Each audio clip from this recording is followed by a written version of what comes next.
No Evangelho de Jesus, segundo escreveu Mateus, no capítulo 22 e nos versículos do 34 ao 39, o texto sagrado narra um episódio bastante famoso e também muito interessante, em que Jesus é questionado, interrogado por um fariseu, um mestre da lei, acerca daquele que seria o maior, o mais importante entre todos os mandamentos da lei. E a Bíblia diz que Jesus responde àquele fariseu, citando o texto de Deuteronômio 6,5, que diz: "Ame ao Senhor o teu Deus, de todo o teu coração, de toda a tua alma e com todas as tuas forças." Este é o primeiro e maior mandamento da lei. Mas antes de entrar diretamente no estudo desse texto, vamos entender um pouco sobre o contexto em que aconteceu esse episódio. Neste momento, Jesus estava em Jerusalém, estava no templo ensinando sobre os mistérios do reino de Deus, como ele costumava fazer. E vinham até Jesus os mestres da lei, os fariseus, os saduceus, para fazer-lhe perguntas. Isso era algo que acontecia constantemente, porque na verdade nos dias do ministério terreno de Jesus, as autoridades máximas do judaísmo não recebiam Jesus. Muito menos acreditavam que Jesus era o Cristo, o Filho de Deus, aquele que viria à Terra para salvar a humanidade. E por causa desse descrédito, dessa desconfiança que eles depositavam sobre Jesus, eles buscavam constantemente interrogá-lo, fazendo perguntas difíceis, perguntas complexas, com o objetivo de fazer com que Jesus tropeçasse nas palavras, cometesse algum equívoco, algum engano. E assim eles poderiam descredibilizar Jesus, ridicularizar Jesus diante de todas as multidões que o seguiam.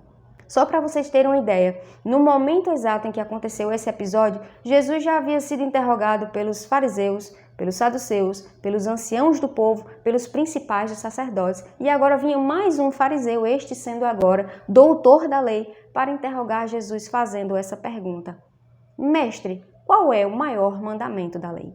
À primeira vista, essa pergunta pode parecer simples, pode parecer uma pergunta bastante simples, mas na verdade ela possui camadas muito profundas e que vale a pena a gente sentar e estudar um pouco sobre ela. O fariseu perguntou: "Mestre, qual é o maior mandamento da lei?" E Jesus respondeu dizendo: "Ame ao Senhor, o seu Deus, de todo o seu coração, de toda a sua alma e com todas as suas forças." Ame ao Senhor, o seu Deus. E por que nós trazemos agora este assunto? Muito nós temos falado sobre o amor de Deus por nós. Isso é importante, é fundamental, é essencial. É importante que nós nos enxerguemos como pessoas amadas incondicionalmente por Deus, tanto para que nós possamos alcançar cura interior, para que nós também sejamos capazes de encontrar o nosso lugar no reino de Deus e que sejamos capazes de cumprir o nosso propósito em Deus. Para tudo isso é importante, é necessário que nós saibamos que somos amados por Deus. Mas nós não podemos, de maneira alguma, negligenciar a nossa responsabilidade de retribuir o amor que recebemos de Deus. Nós precisamos corresponder adequadamente ao amor que nós recebemos do Pai. Por dois motivos básicos. Primeiramente, como nós podemos ver, foi o próprio Mestre Jesus que disse e classificou o amor a Deus como sendo o maior, o mais importante entre todos os mandamentos. E em segundo lugar, porque é no amor a Deus que nós vamos alicerçar, fundamentar toda a nossa caminhada cristã.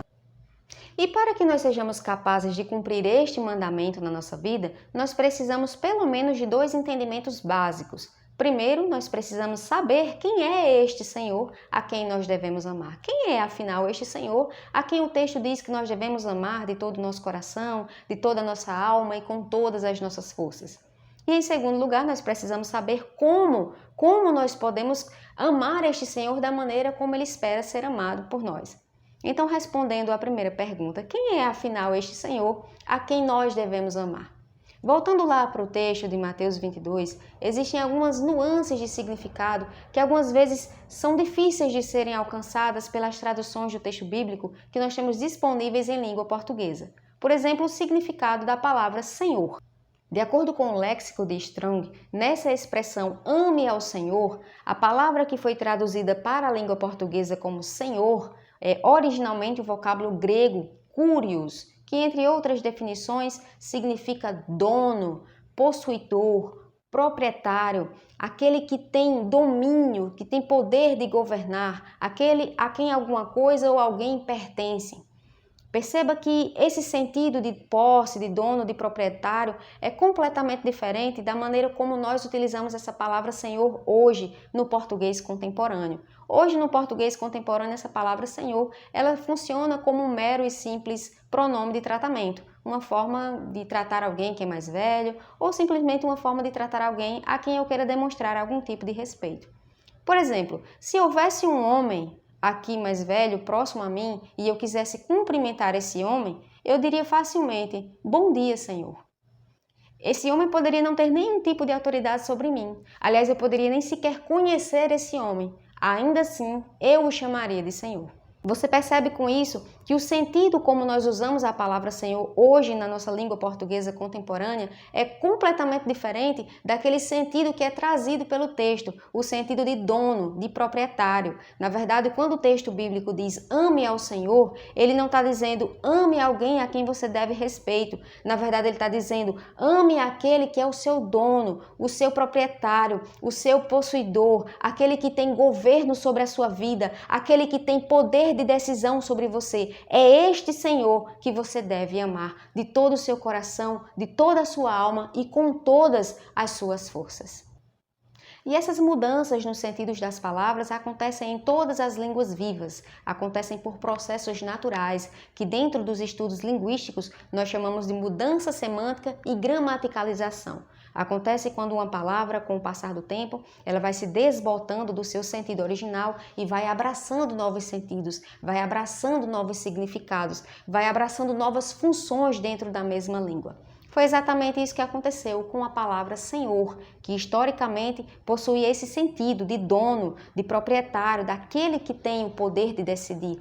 E hoje é entendido no português contemporâneo apenas como um pronome de tratamento, uma forma respeitosa de tratar alguém a quem eu quero demonstrar algum tipo de respeito. Isso é tão verdade que se a gente pegar, por exemplo, um livro de história e a gente for ler, por exemplo, o período do feudalismo, nós vamos encontrar expressões como senhores feudais. Era a expressão utilizada para designar as pessoas que eram donas, que eram proprietárias das terras. Elas eram as donas das propriedades e por isso eram chamadas de senhores feudais. Se a gente pegar, por exemplo, no período da escravidão, que infelizmente aconteceu, lamentavelmente, na história da humanidade, nós vamos encontrar expressões como senhores de escravos, que eram expressões utilizadas para designar as pessoas que eram donas de outras pessoas que, infelizmente, lamentavelmente, se encontravam em situação de escravidão. Então, nesse período da história, essa palavra Senhor tinha ainda esse sentido daquele que é dono, daquele que é o possuidor, que tem o governo sobre a vida do outro. Mas hoje, quando a gente lê o texto, talvez a gente tenha dificuldade de encontrar esse sentido. Talvez a gente olhe para a expressão lá, Senhor, e a gente entenda apenas alguém a quem nós devamos demonstrar algum tipo de respeito. E não consigamos encontrar, capturar o sentido real da expressão quando o texto diz, ame ao Senhor. E quando nós chegamos a esta compreensão, nós também conseguimos entender com mais facilidade outros episódios bíblicos, como por exemplo o registrado em Lucas 6,46, em que Jesus está indignado e confronta o povo de Israel, dizendo, por que vocês me chamam Senhor, Senhor, se vocês não me obedecem? Naquele contexto, naquela cultura, todo mundo sabia o que significava ser um senhor, que era ser dono, ser proprietário, ter o governo. Naquele contexto, naquela cultura, todo mundo também sabia qual era a responsabilidade do servo, que era viver para satisfazer a vontade do seu Senhor. Então, quando Jesus pergunta, por que vocês me chamam Senhor, Senhor, se vocês não me obedecem? Na verdade, ele está dizendo, por que vocês dizem que eu sou dono de vocês, que eu tenho poder de decisão sobre vocês, que eu governo a vida de vocês, se vocês não obedecem aos meus direcionamentos? Jesus ficou indignado e a sua indignação era justificável, porque aquelas pessoas estavam sendo incoerentes entre a sua fala e a sua conduta. Com seus lábios elas declaravam a soberania de Jesus, elas diziam que Jesus era o seu dono, seu proprietário, mas na sua prática elas viviam para satisfazer as suas próprias vontades. E se nós fizermos um paralelo entre a conduta do povo de Israel e a maneira como muitos cristãos da atualidade têm se comportado, nós também vamos encontrar muitas semelhanças. Hoje, muitos cristãos também levantam as suas mãos aos céus, declaram a soberania de Cristo, declaram que Jesus é o Senhor das suas vidas, mas não vivem para fazer a vontade de Deus. Muito pelo contrário, vivem para satisfazer as suas próprias vontades e desejos, vivem para realizar os seus próprios sonhos e projetos. E quando nós, que somos servos de Deus, saímos da nossa posição de servos e passamos a viver para satisfazer as nossas próprias vontades, nós estamos usurpando o lugar de Senhor que pertence apenas a Deus. E dessa maneira nós estamos transgredindo o seu mandamento. Se a gente parar para pensar um pouco, muitas vezes, Até mesmo nas nossas próprias orações de confissão, nós não temos dado a ênfase necessária ao senhorio de Cristo.